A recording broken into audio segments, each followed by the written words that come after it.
déjà, pour commencer, qui est-ce que je suis? Donc, je m'appelle Nicolas Lodez. Vous pouvez me suivre et me pinguer sur Twitter pendant toute la conf. Et je travaille chez Cozy Cloud. Et j'y suis ingénieur Lego. Donc, mon boulot, c'est prendre les briques développées par les autres, les assembler et faire en sorte que ça fonctionne. Donc, Cozy Cloud, c'est une solution open source de cloud personnel.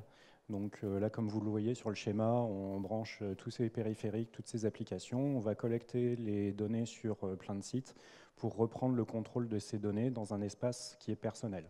Donc c'est une solution qui est open source. Vous pouvez l'installer chez vous sur un Raspberry Pi, chez un hébergeur, sur un VPS, ou nous donner des sous pour les héberger pour vous. Accessoirement, on vient de lever 4 millions d'euros, donc on est quand même une société sérieuse. Il y en a un qui rigole, pourquoi? C'est pas vrai. Donc là, c'est le schéma du fonctionnement de Cozy. Donc vous voyez que chaque brique, c'est une application Node.js indépendante, donc à part le CouchDB qui fonctionne en Erlang. Donc à chaque fois qu'on déploie un Cozy, il faut déployer toutes ces briques-là. Donc c'est quelque chose d'un tout petit peu complexe à déployer. Donc c'est pour ça qu'on a du packaging Debian et c'est pour ça qu'on utilise SalStack pour simplifier le déploiement de tout ça. Donc pour resituer un petit peu les choses, je vais vous présenter l'équipe.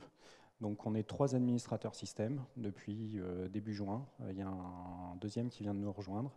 Et on a une culture DevOps. Donc on partage beaucoup avec le reste de l'équipe, donc les développeurs.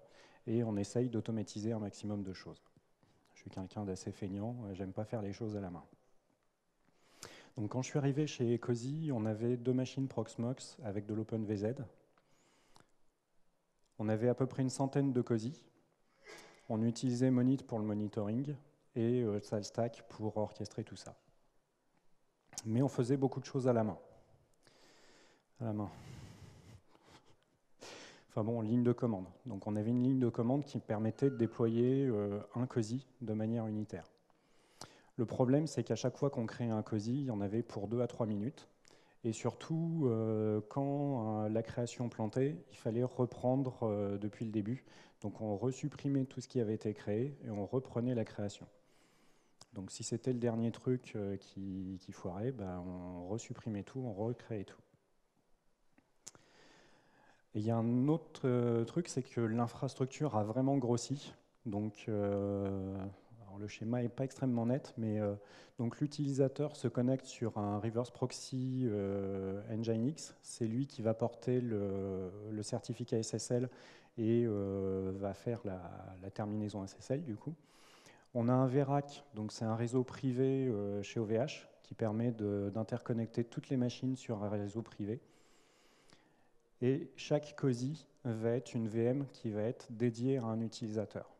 Donc c'est quelque chose de vraiment important, c'est chaque utilisateur a une VM qui lui est dédiée dans laquelle est installé son Cozy. Donc il n'y a pas la possibilité d'avoir de fuite de données entre 2 Cozy, puisque l'intégralité du Cozy est cloisonnée dans une VM. Et on a pas mal de machines, donc on a un backup sur un site distant, les backups sont faits avec AirSync, on a un DNS interne, on a des machines de métrologie, de log, de monitoring, de la gestion de config. Donc ça nous fait une infra assez conséquente quelques mois après. Et on a une deuxième plateforme, donc c'est un partenariat qui a été fait dans le cadre du plan cloud avec l'école ISEN. Donc c'est un petit peu le même mode de fonctionnement. Chaque Cozy a une VM dédiée utilisateur par utilisateur. La différence, c'est que c'est une VM, c'est un VPS qui est directement mis sur Internet avec le serveur Nginx qui est installé dessus. Donc on retrouve la gestion de configuration. La particularité, c'est que l'utilisateur va passer la commande à OVH et c'est OVH qui va appeler notre API pour piloter la finalisation de la configuration de cette machine-là. Et les backups sont toujours faits avec AirSync. Donc maintenant, où est-ce qu'on en est arrivé? Donc on a entre 30 et 60 machines, Proxmox, OpenVZ. Ça varie suivant le temps, suivant combien on veut avoir de Cozy. Alors justement, on peut avoir entre 2 et 5 000 COSI en instant T. On a utilisé Shinken pour le monitoring. Monit était vraiment pénible à mettre à jour et on arrivait vraiment aux limites des capacités de l'outil. Donc on a mis en place du backup AirSync, on utilise toujours SalStack et j'ai mis en place du packaging Debian pour certains outils plutôt que de recompiler à la main à chaque fois qu'on installait un COSI. Donc maintenant, je vais vous parler un petit peu plus de SalStack. Donc le principe, c'est que vous avez un master.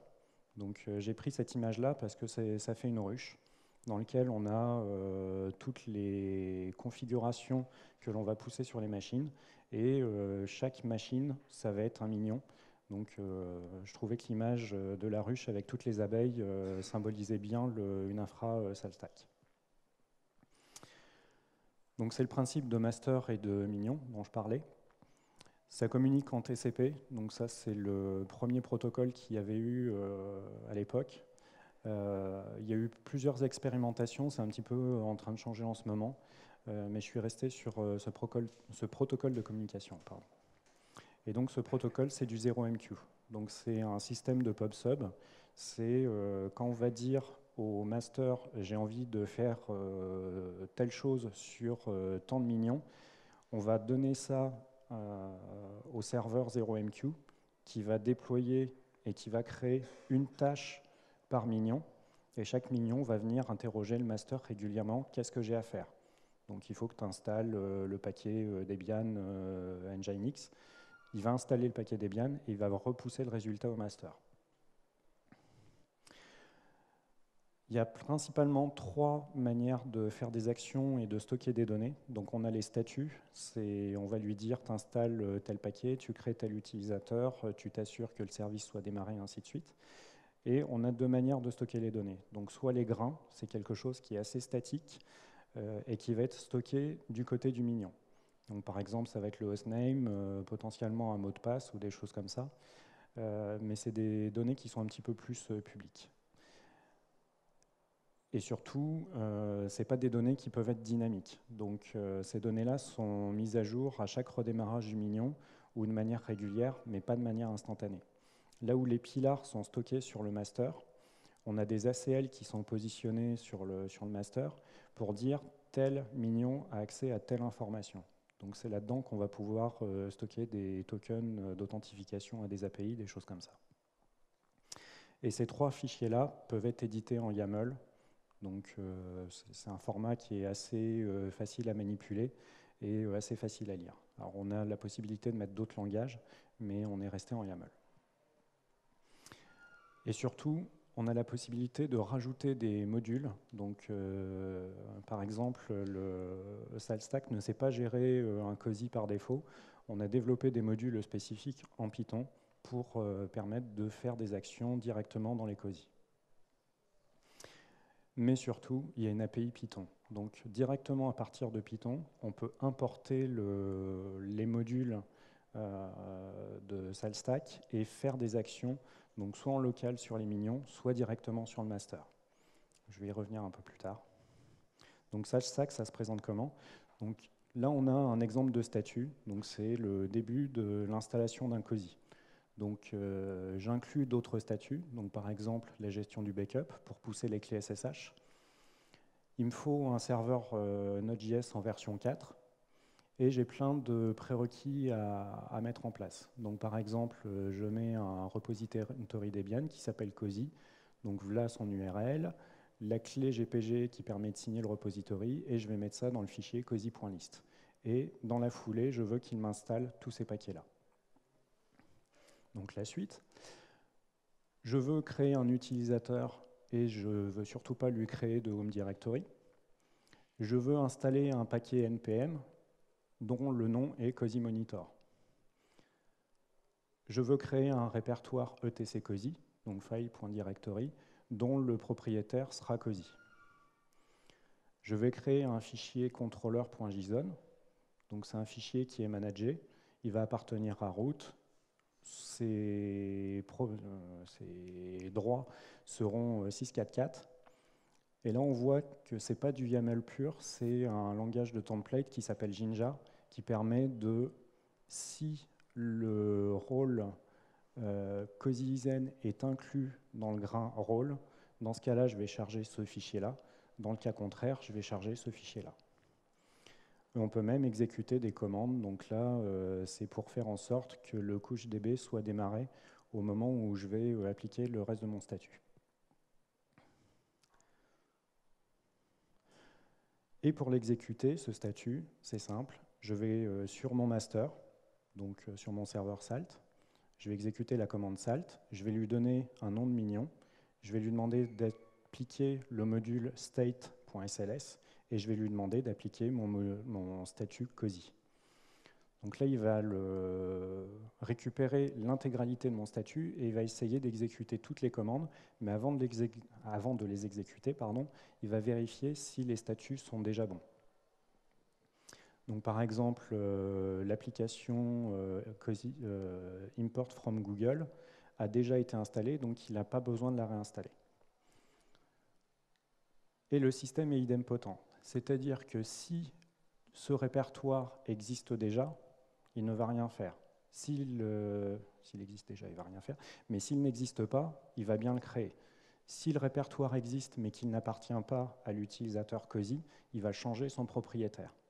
Donc quel que soit le statut initial de ma machine, je vais m'assurer qu'elle va arriver dans l'état fini qui est défini dans ce fichier de statut. Donc c'est une chose à bien garder en tête, c'est ce fichier-là qui va vous permettre de garder une cohérence dans tout votre parc. Une chose importante, c'est n'allez jamais faire une action manuelle sur un serveur qui va modifier l'état de la machine, parce que sinon vous allez vous retrouver avec des incohérences entre les différentes machines et vous n'allez pas comprendre pourquoi une machine a un comportement différent. Et c'est juste parce qu'une personne a fait une action manuelle sur un serveur un jour. Donc, je vous ai parlé de modules personnalisés, donc là c'est un exemple. Donc j'importe un autre module, mais là c'est du module Python. Donc c'est pour gérer du CouchDB ou du Cozy Monitor. Cozy Monitor, c'est une commande qui permet de gérer le Cozy en ligne de commande. Et je définis 3 fonctions. Donc une première qui va exécuter le module Monitor Status. Je vais pouvoir lui passer des paramètres. Il a des paramètres par défaut. Donc là, je vais pouvoir lui spécifier un nom d'application. Là, je vais pouvoir lui demander d'avoir uniquement le statut des applications COSI. Là, je vais resetter les tokens CouchDB.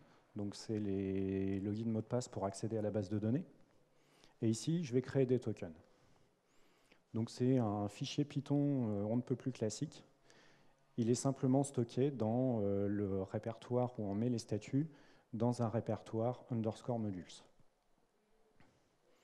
Et le fait d'avoir mis ce fichier-là dans le bon répertoire, je vais pouvoir appeler mon nouveau module, donc toujours avec la syntaxe salt, le nom de mon mignon, mais au lieu de mettre state.sls, je vais lui mettre cozymanagement. Donc ça, c'est le nom du fichier py, et ici, c'est le nom de la méthode que j'ai définie.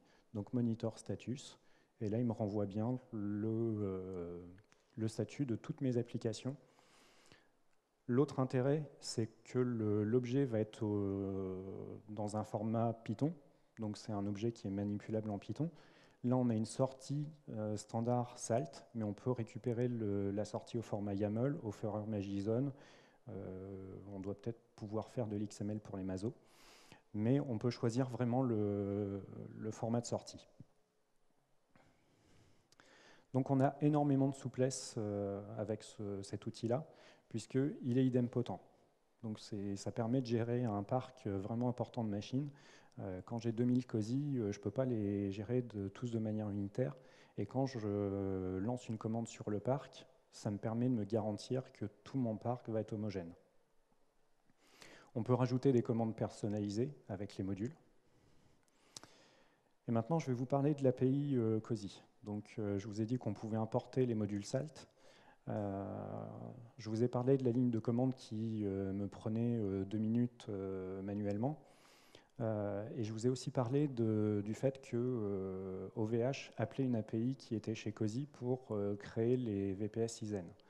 on ne pouvait pas décemment dire au VH, quand vous allez appeler notre API, on va vous répondre au bout de 2 minutes si ça marche. Demander à un développeur de faire un appel REST et avec une réponse au bout de 2 minutes, je pense qu'il va vous haïr. Donc on a développé un moteur de workflow. Donc voilà l'exemple. Donc j'ai utilisé Flask. Donc je vais définir une route avec un post et 2 URL, puisque je ne me souviens jamais si c'est au pluriel ou au singulier. Au moins c'est compatible RESTful. Je vais m'assurer que l'utilisateur qui va faire cet appel REST est authentifié. Je vais vérifier un minimum de prérequis dans ma requête REST. Alors oui, je sais, je ne valide pas les entrées, mais je vous rappelle qu'il n'y a que OVH qui peut m'envoyer des requêtes. Donc je pense que s'il y a des injections SQL et des choses comme ça, ils auront des problèmes avant moi. Et à la fin, je vais appeler un contrôleur COSI pour créer avec tous les paramètres que je vais lui donner. Et en fait, dans mon contrôleur COSI, cette méthode-là permet de... Donc, par exemple, je vais récupérer l'email de l'utilisateur, je vais le splitter pour récupérer le nom, puisque au moment où il va commander son COSI, il va aussi pouvoir choisir un nom de domaine et va pouvoir avoir un email personnalisé qui va être préconfiguré dans son COSI pour le webmail. Donc quand l'utilisateur se connecte la première fois dans son COSI, il va cliquer sur le webmail, il est déjà connecté, il a directement accès à ses mails. Et là, on arrive à la partie intéressante, c'est que je vais créer différents jobs. Donc le premier, ça va être resetter le mignon ID. Ensuite, je vais signer la clé du mignon, puisqu'il y a un système de clés privées-publiques pour garantir le fait que n'importe quel mignon ne va pas pouvoir accéder au master et faire n'importe quoi ou récupérer des choses. Et je vais attendre que mon mignon soit disponible, donc je vais lui faire un ping régulier pour voir s'il répond. Je vais synchroniser tous mes modules. Je vais lui faire un apt-get update dist upgrade. Je vais positionner mes grains. Et ensuite, je vais faire différents statuts. Et à côté, en fait, je vais créer tous ces jobs-là. Et à la fin, je vais donner le résultat d'une tâche en réponse à l'appel REST. Et cette tâche va avoir un statut to-do. Et j'ai un moteur de workflow qui va venir regarder tous ces jobs en base de données, va les passer dans l'état in progress quand il va commencer l'action. Si jamais ça ne fonctionne pas, il va les passer dans le statut error, ce qui va me permettre d'aller corriger à la main certaines choses ou de mettre des mécanismes de retry. Et une fois qu'il est terminé, il le passe dans le statut done et il passe au job suivant. Donc ça me permet, une première chose, c'est d'avoir un fonctionnement asynchrone où quand je vais avoir une demande de création de COSI, je vais avoir une réponse immédiate et je vais pouvoir aller poller régulièrement pour voir où en est la création du COSI. Et ça me permet de pouvoir juste reprendre la partie qui a échoué plutôt que de reprendre la création du tout début. Si c'est juste un problème parce que l'API distante ne répondait pas pour créer une entrée DNS, c'est dommage de tout détruire pour tout recommencer. Et surtout, avec Lysen, on a eu une particularité, c'est que comme l'utilisateur avait un nom de domaine qui était personnalisé, on avait des échanges avec l'autorité de certification pour lui signer son certificat SSL. Et cette partie-là, ça peut prendre du temps. Donc là, c'est l'exemple dans mon moteur qui va tourner en tâche de fond. Donc toutes les 2 secondes, je vais aller chercher un job. Et en fonction du job, donc là, c'est la partie salt. Donc si c'est un reset mignon ID, je vais faire cette action-là. Si c'est une signature de clé, je vais faire cette action-là, attendre un mignon, et ainsi de suite. Et là, on a un exemple un petit peu plus précis. Donc, le fait d'attendre la disponibilité d'un mignon. Donc, mon mignon ne répond pas au ping quand je vais commencer. Tant que le mignon ne répond pas au ping, je vais faire toutes ces étapes-là. Donc, la première, je vais créer un client salt. Je vais lui faire un test.ping avec un timeout. Donc là, le seul truc qu'il va faire, c'est qu'il va créer un test ping pour le mignon que je vais passer en paramètre. Et si le mignon répond, il va me dire OK. sinon ça va partir en timeout. Donc si le mignon répond, ça veut dire qu'il est disponible, donc je vais le passer à true. Sinon, je vais attendre par défaut 1 seconde, et en fait, je vais réessayer régulièrement pour voir si le mignon répond. Un autre exemple, c'est le reset du mignon ID. Donc là, je vais lancer un sous-process qui va faire une connexion SSH sur la machine pour faire un reset du mignon ID, ce qui fait qu'il va régénérer un nouveau hostname. Donc hostname et mignon ID sont assez liés. Et il va renvoyer une requête de signature de mignon ID. Je ne sais plus comment ça s'appelle, ça me reviendra peut-être tout à l'heure. Et là, c'est un exemple un peu plus générique. Donc là, je vais exécuter une commande salt en Python sur une machine distante. Donc encore une fois, je crée un client sur le master. Donc en gros, il va ouvrir un objet qui va me permettre de lancer des commandes, comme ce que je lançais tout à l'heure en ligne de commande avec la commande salt. Et je vais exécuter sur mon mignon une action avec des paramètres et un timeout qui par défaut est à 900 secondes. Si j'ai pas de réponse, alors si c'est pas une instance de type dictionnaire, ça veut dire que j'ai eu un problème dans mon exécution. Si c'est une réponse de type list, c'est qu'a priori j'ai aussi eu un problème. Et ce que je m'attends à avoir, c'est dans le dictionnaire salt-result d'avoir mon mignon qui est en réponse. Puisque dans une exécution, je peux avoir plusieurs mignons auxquels je vais leur demander de faire quelque chose. Donc là, c'est juste que dans ce cas-là, on va faire une requête sur un seul mignon à la fois. Et je vais leur renvoyer le résultat. Alors comme tout outil, il y a des limites. Donc la première, c'est que c'est du Python. Alors ça peut être un petit peu bizarre dit comme ça, mais quand vous importez, donc là, toute l'API que j'ai développée, elle va importer des modules Python qui sont développés par Salt. Et en fait, c'est quelque chose qui n'est pas extrêmement stable chez eux. Donc à chaque mise à jour, il faut s'assurer que toutes les commandes que vous allez importer et exécuter fonctionnent avec la nouvelle version du master et les nouvelles versions des mignons. Donc j'ai déjà caché 5 fois en 2 ans. Il y a une autre limite, c'est le nombre de mignons. Donc au bout d'un moment, vous commencez avec 100 mignons, tout va bien. Vous passez à 500, vous passez à 1000, vous passez à 2000, et vous commencez à avoir des problèmes, ça répond plus, ça répond de manière aléatoire, votre machine a une charge, vous ne comprenez pas pourquoi. Des fois, vous lancez des commandes, vous n'avez aucune réponse. La commande a bien été exécutée sur le mignon, mais vous n'avez pas le retour sur le master, et votre machine, elle a une charge de 0. Et quand vous cherchez dans la doc, on vous dit, à partir de beaucoup de mignons, vous avez des problèmes. Beaucoup, c'est combien? Et en fouillant un peu plus dans la doc, beaucoup, c'est 500. Alors, sachant que j'en ai 2000, j'ai eu quelques soucis. Mais ça a été assez facilement résolu. J'ai changé le type de back-end. Donc par défaut, le back-end, c'est des fichiers.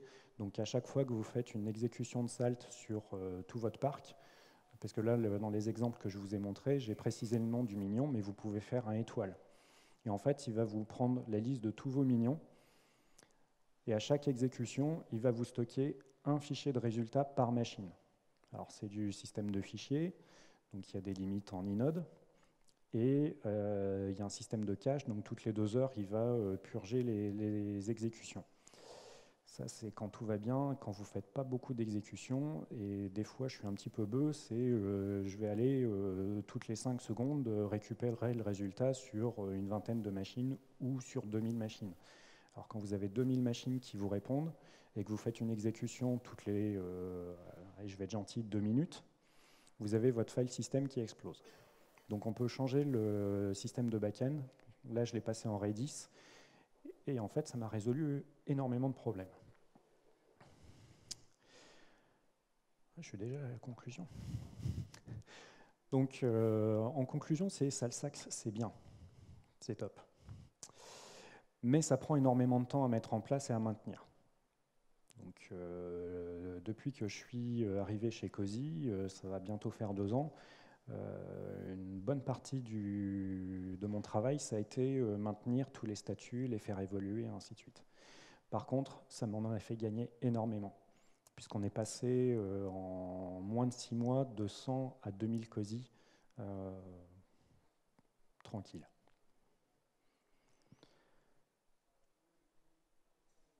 Eh bien, merci.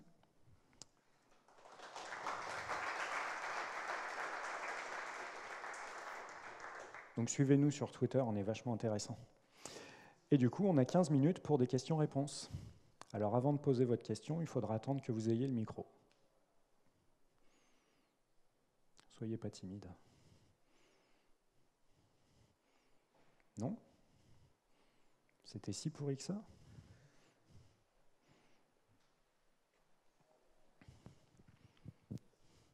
Tu as gagné une pile de stickers Cozy. Superbe. Et du coup, tu as gagné une question. Et donc ma question, elle porte sur... j'ai vu que donc tu parles beaucoup que c'est fait avec Python. Oui. Donc dans ma boîte, on a utilisé beaucoup Puppet, qui est à peu près dans le même style pour déployer. Ce que je me demandais, c'est est-ce que c'est un fork, est-ce que c'est inspiré, ou est-ce que c'est une techno totalement différente qui apparemment utilise juste le même langage, mais qui n'est pas du tout lié ou... Alors, ils n'utilisent pas le même langage, puisque Puppet, c'est un DSL vraiment à part. Mais il y a les concurrents, Chef, Ansible et ainsi de suite. Et ils sont tous inspirés de CF Engine. Donc CF Engine, ça existe depuis... il y en a peut-être dans la salle qui n'étaient pas nés. Et en fait, ça reprend le système de statut. Donc je vais définir une manière d'installer ma machine. Je vais pouvoir variabiliser certaines choses. Donc je vais installer telle version d'un soft en pré-prod ou en prod. Et je vais exécuter mon statut et je vais vérifier l'état de ma machine. On peut même faire une exécution à blanc pour voir quelles vont être les modifications qui vont être poussées sur la machine. Par exemple, il y a Rudder, qui est une surcouche à CF Engine, qui vend sa solution comme une solution de sécurité. Donc, toutes les 5 minutes, on va exécuter un statut à blanc sur l'intégralité du parc, et on va voir quelles sont les machines qui vont être impactées, et ils vont rajouter une surcouche qui va vérifier est-ce que les mises à jour incluent une mise à jour de sécurité. Donc, s'il y a une faille dans OpenSSL, je vais avoir une mise à jour qui va remonter sur tout mon parc. C'est une mise à jour de sécurité, donc mon parc est faillible. Et sinon, ils ont tous chacun leur spécificité. Donc Puppet, c'était le DSL qui était un petit peu particulier. Et son avantage, donc ils appellent ça un avantage, c'est que la manière dont tu vas définir ton statut, pour reprendre le terme SALT, puisque c'est des... Alors en chef, c'est des recettes, et je ne me souviens plus comment ça s'appelle dans Puppet. Enfin, bon, dans Puppet, le principe, c'est qu'on va tout prendre dans le désordre et on va tout exécuter en parallèle. Alors c'est bien, ça va super vite, sauf que quand je vais avoir besoin de créer un fichier qui dépend d'un répertoire, va falloir définir une dépendance du fichier vers le répertoire, et quand je vais rajouter des données dans le fichier, et ainsi de suite. Donc on se retrouve à définir plus de dépendance entre tous ces trucs-là que le temps d'écrire la recette. Après, celui qui... Aujourd'hui, dans le monde un peu plus Ruby, on a d'un côté Puppet et Chef. Donc Puppet, c'est pour ceux qui ont commencé il y a longtemps. Il y a une communauté peut-être un petit peu plus grande. Et Chef va être un petit peu plus facile à écrire et à manipuler. Et après, dans le monde Python, on va avoir Ansible et Saltstack qui sortent un petit peu du lot. Donc le principe d'Ansible est un petit peu différent, c'est qu'on ne va pas avoir d'agents installés sur les machines. Et on va tout faire à travers de SSH. Donc ça dépend vraiment de l'utilisation de votre parc. Régulièrement, on me dit « Ouais, mais Ansible, c'est vachement mieux de Saltstack. J'ai un parc de 2000 machines. Si je devais attendre l'exécution sur tout mon parc par tranche de 20 exécutions SSH, je perdrais 10 fois plus de temps, puisque là, en fait, il va exécuter en parallèle une commande sur tout mon parc. Alors c'est aussi un super moyen pour vautrer la prod. J'avais jamais vu un load overage de 400 sur une machine.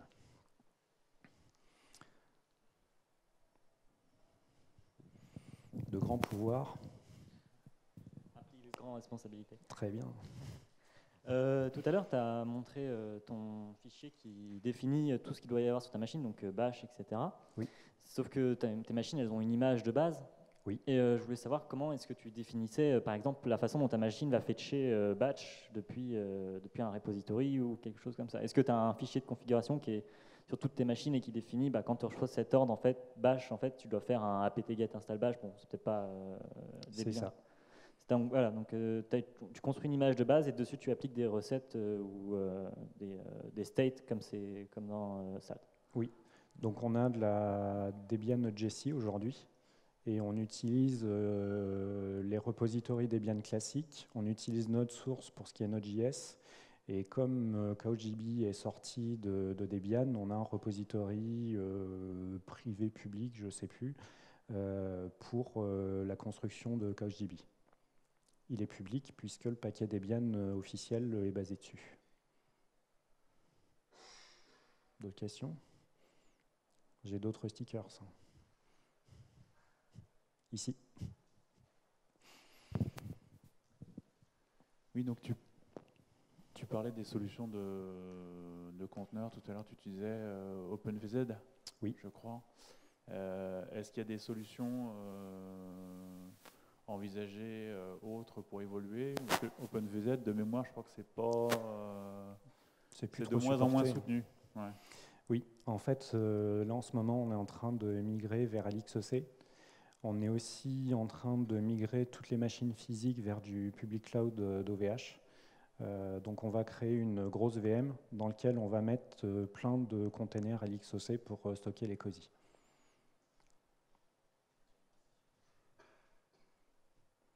D'autres stickers?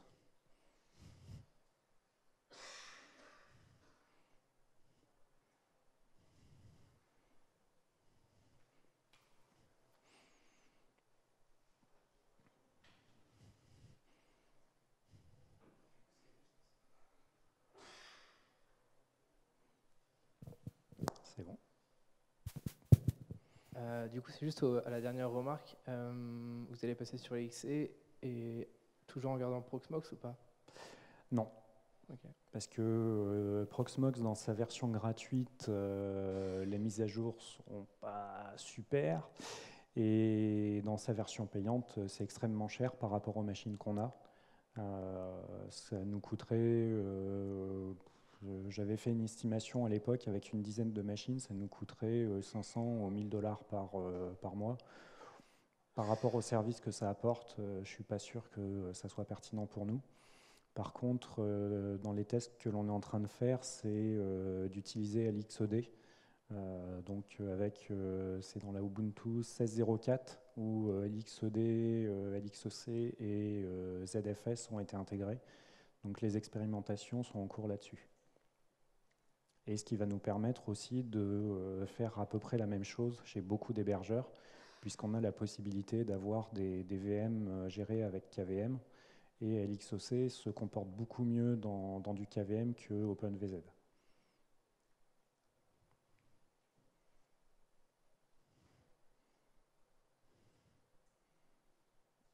D'autres questions? Vous voulez que je vous montre comment on vautre 2000 machines en une ligne de commande?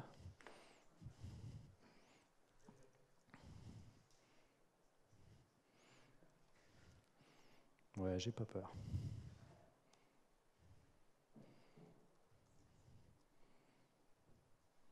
Donc là, je suis connecté sur la machine de prod.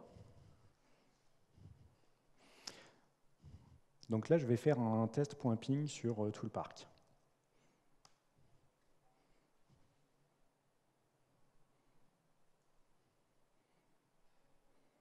Et en fait, le principe, c'est le pub-sub, c'est dès que j'ai une réponse d'un mignon, je vais instantanément l'afficher à l'écran.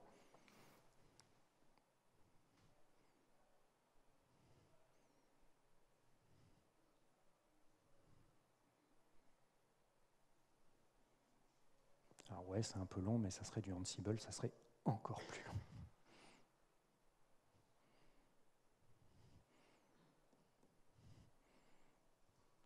Et j'ai des mignons qui ne m'ont pas répondu.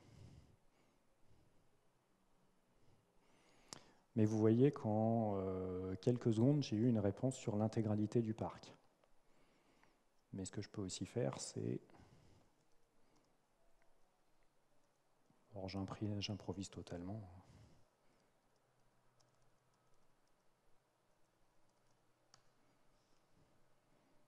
Ah bah tiens, ça ne matche pas, c'est pas marrant ça. Pourquoi ça ne marche pas? Bah oui, parce qu'il faut préfixer de cosy-.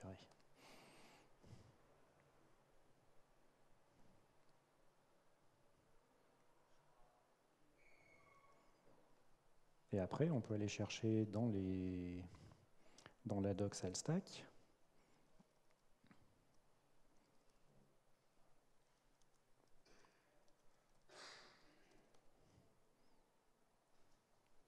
J'ai encore 4 minutes.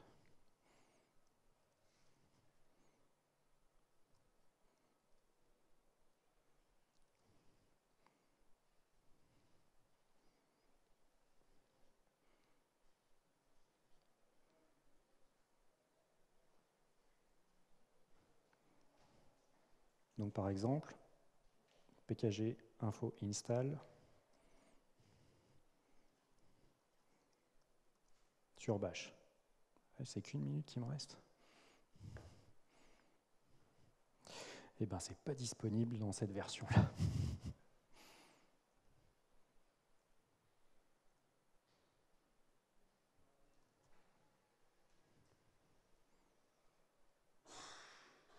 Pas d'autres questions? Si. Tu as 30 secondes. Quand on monte en nombre de machines, là tu en as 2000, on peut rester avec un seul master ou il faut mettre en place des mécanismes un peu plus évolués, du clustering sur celui-là? Alors, on a la possibilité d'avoir plusieurs masters qui sont synchronisés avec un mécanisme de syndic. Et ça peut être plusieurs minions peuvent avoir plusieurs masters, ou alors certains minions vont être accordés à un seul master. C'était le cas quand je suis arrivé chez Cozy, il y avait un master par machine physique. Mais c'était beaucoup trop compliqué par rapport à ce dont on avait besoin à l'époque. On a changé pour avoir une machine physique et on a fait évoluer au fur et à mesure. Mais en fait, aujourd'hui, ce n'est pas l'élément de l'infra qui nous pose le plus de problèmes en termes de scalabilité. On arrive au terme. Merci beaucoup.